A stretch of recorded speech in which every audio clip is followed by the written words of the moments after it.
இப்போ 10th sum என்ன கொடுத்துருக்காங்கன்னா, in a theater there are 20 seats in the front row and 30 rows are allotted. Each successive row contains 2 additional seats than its front row. How many seats are in the last row? அதாவது ஒரு தியேட்டரில் எப்படி இருக்குன்னா, first வரிசையில் 20 seat, அதாவது 20 இருக்கைகள் இருக்குது.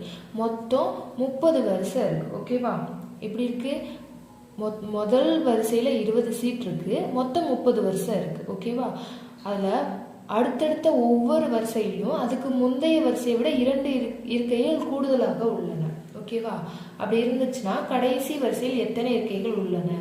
அதாவது ஃபஸ்ட்டு வரிசையில் ஃபஸ்ட்டு ரோவில் 20 சீட் சொல்லியிருக்காங்களா, அடுத்தடுத்த ஒவ்வொரு வரிசையும் அதுக்கு முந்தைய வரிசையை விட 2 இருக்கைகள் கூட உள்ளன சொல்லியிருக்காங்க. அதாவது அப்போ ரெண்டாவது வரிசையில் எப்படி இருக்குன்னா, ஃபஸ்ட்டு வரிசையில் இருந்ததை விட 2 சீட் அதிகமாக இருக்கும். புரியுதா? அப்படின்னா 22ன்னு இருக்கும். அதாவது ஃபஸ்ட்டு ரோவில் 20 சீட்ஸ் இருக்குது அப்படின்னா செகண்ட் ரோவில் அதை விட 2 சீட்ஸ் அதிகமாக இருக்கும். அப்போ 22ன்னு இருக்கும். தேர்ட் ரோவில் எப்படி இருக்கும்? செகண்ட் ரோவை விட 2 சீட்ஸ் அதிகமாக இருக்கும். செகண்ட் ரோவில் 22 பார்த்தோமா, அப்போ தேர்டில் என்ன இருக்கும்? 24. இப்படியோ 2 சீட்ஸாக இன்க்ரீஸ் ஆகிட்டே போகும். அப்படியே எது வரைக்கும் இருக்கும்? 30 ரோஸ் வரைக்கும் இருக்கும். ஃபர்ஸ்ட் ரோலேருந்து 30 ரோஸ் வரைக்கும் இருக்குது. அப்போ 30 ரோஸில் எத்தனை சீட்ஸ் இருக்கும் கேட்டிருக்காங்க. ஓகேவா? அதாவது சம் கொஸ்டின்ஸ் தான் பார்க்க ரொம்ப பெருசாக தெரியுது. ஆன்சர் ரொம்ப ரொம்ப சிம்பிளான ஆன்சர். நம்மகிட்ட என்ன கேட்டிருக்காங்க? T30. ஓகேவா? கடைசி வரிசையில் எத்தனை இருக்கைகள் உள்ளன? அதாவது T30 30th டேர்ம் நம்மகிட்ட கேட்டிருக்காங்க. ஓகேவா? நம்ம அடுத்து ஃபர்ஸ்ட் ரோ என்னது? T1 எவ்வளோ கொடுத்துட்டாங்க? 20ன்னு கொடுத்துட்டாங்க. ஓகேவா? என்ன கொடுத்துட்டாங்க? T1 20. அதாவது ஃபர்ஸ்ட் ரோ அதைத்தான் என்ன பண்ணுறோம்? T1 வைக்கும். அதில் 20 சீட்ஸ் இருக்குது சொல்லியாச்சு. தேர்ட் ரோ T30 நம்மகிட்ட கேட்டிருக்காங்க. அப்போ T30க்கு ஃபார்முலா என்னது? A + n - 1 × D. ஓகேவா? இப்போ நமக்கு A வேல்யூ, அதாவது T1 A வேல்யூ தெரியும், D தெரியாது. இதுக்கு நம்ம AP எழுதிக்கலாமா? ஃபர்ஸ்ட் என்னது? 20. செகண்ட் ரோ எப்படி இருக்குன்னு சொல்லியிருக்காங்க? ஃபர்ஸ்ட் ரோவோட 2 அதிகமாக இருக்கும். அப்போ 22. அப்போ தேர்ட் எப்படி இருக்கும்? 2 டேர்மை விட 2 அதிகமாக இருக்கும். அப்போ 24. அப்போ ஃபோர்த் டேர்ம் எப்படி இருக்கும்? தேர்ட் டேர்மை விட 2 அதிகமாக இருக்கும். 26. இந்த மாதிரி போய்கிட்டே இருக்கும். எது வரைக்கும் போகும்?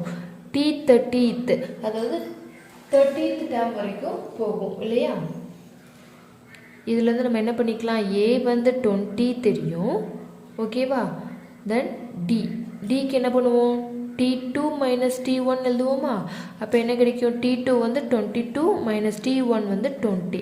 அப்போ D வேல்யூ என்ன கிடைச்சிருக்கு? 2 கிடைச்சிருக்கு. A 20, D 2. ஓகேவா? இப்போ இந்த 2 வேல்யூ தெரிஞ்சால் போதும், நம்ம என்ன பண்ணிடலாம்? T30 கண்டுபிடிச்சிடலாம். T30 = A + n - 1 × D. A என்ன கண்டுபிடிச்சோம்? 20 + n - 1 30 - 1 × D என்ன கண்டுபிடிச்சோம்? 2. அப்போ என்ன எழுதிக்கலாம்? 20 + 30ல் 1 போச்சுன்னா 29 × 2. ஓகேவா? அப்போ 20 + 9 2s are 18. 18 balance 1 2 2s are 4 58. அப்போ 58 + 20 என்னது? 78. ஸோ 30th row 30வது வரிசையில் எவ்வளோ சீட்ஸ் இருக்குது? 78 சீட்ஸ் இருக்குது.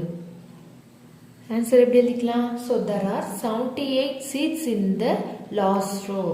தமிழில் எனவே கடைசி வரிசையில் 78 இருக்கைகள் உள்ளன. இப்போ 10th சம் கம்ப்ளீட் ஆயிடுச்சு. நெக்ஸ்ட்டு 11th சம் பார்க்கலாம்.